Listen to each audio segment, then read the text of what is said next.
Hi, welcome back to Finally Revealed and Be the Change. Here we are, episode number 6. It's going so fast. In December, we're talking about preparation. And last week, our assignment was to look at who we are influenced by. What did you find out?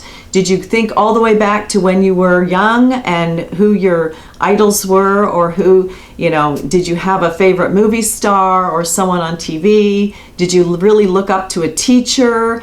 A parent, one of your parents, your grandparents, someone in sports or entertainment who had a particular skill?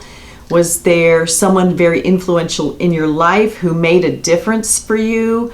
What are the factors that you use to categorize whether or not someone made an impact on you and was an influencer?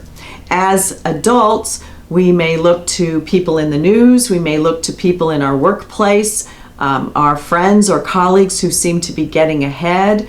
There's the saying of keeping up with the Joneses. Is there someone in your neighborhood that maybe has influenced you? Is there someone that you know who has left the traditional workplace and ventured out on their own, took a big risk and it paid off? Is there anyone you know who kind of goes for big athletic feats or challenges and you admire that? Someone who's closer to you who has impacted you by you watching how they're very organized and how they take things on, how they keep a friendly, pleasant demeanor, they keep their cool, something like that. There are all different ways that people influence us.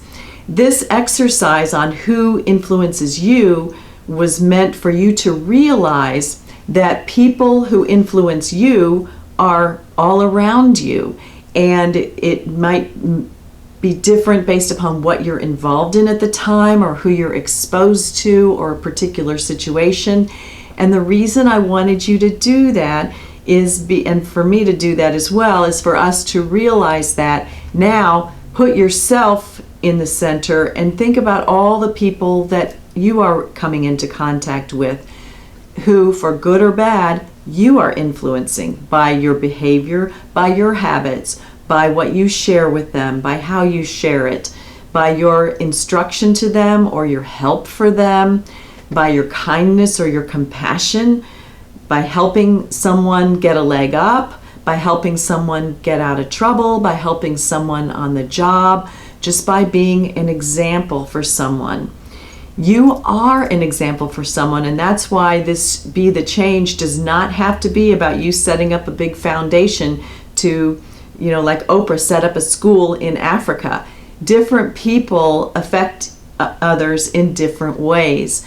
Just by you being true to yourself and your principles and your values and being happy, you are an example and an influencer of your immediate environment, and then it ripples out from there. So leave any comments or questions about that. I'm interested to see if you realize that you were influenced positively or negatively by someone that it never really clicked before, and now it has. So I think that's really important and it's valuable for us to know. Now, as a part of the influence, if you take it another step, it becomes control. Control is something that really I thought of as a very narrow concept versus forcing something to happen or forcing someone to do something or forcing yourself to get to a certain place or accomplish something, when really control permeates a lot of our lives.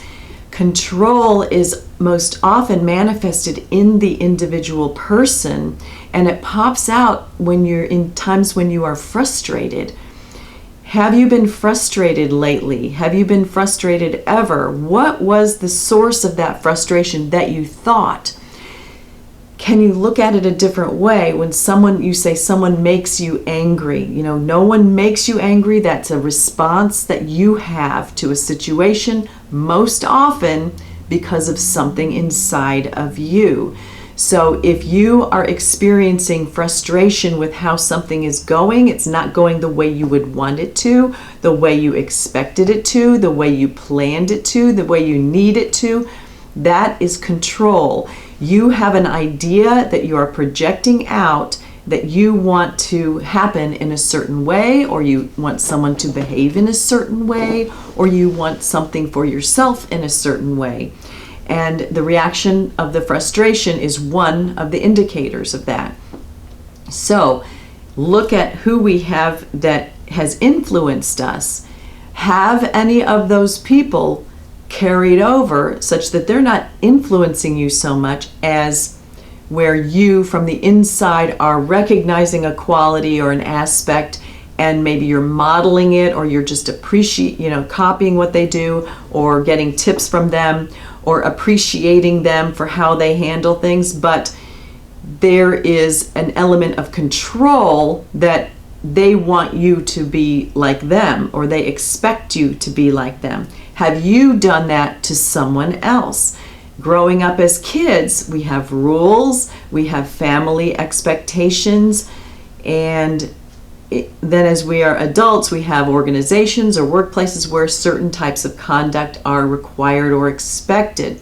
But beyond that, control as far as your own individual life really should not come from the outside. You should be the master of your own life.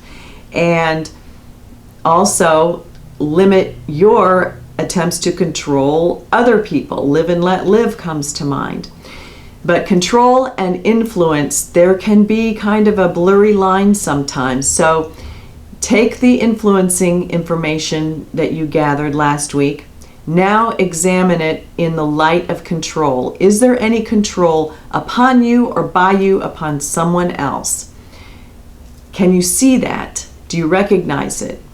What we want to do is focus on enhancing the positive and eliminating or reducing and ultimately eliminating the negative coming in towards us and from us out towards others. We want to enhance our opportunities. We want to embrace our individual philosophies. We want to be active towards those positive aspects of ourselves and move us in a direction that we intend to go without baggage. And baggage comes from our past experiences. It comes from other people and expectations and control and all of this. And so this week we want to work on identifying where that baggage is or that control is.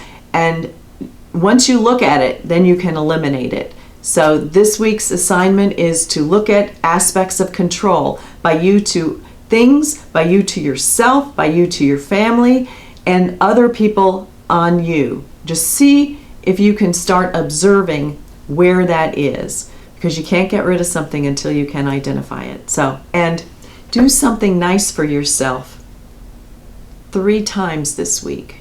3 times. It's a holiday season. You're out doing things for other people. I know there's hustle and bustle. Take 20, 30 minutes, an hour. Do something nice for you. Enjoy the holiday lights. Go and enjoy a cup of coffee on a balcony. Get up early and play with your animals.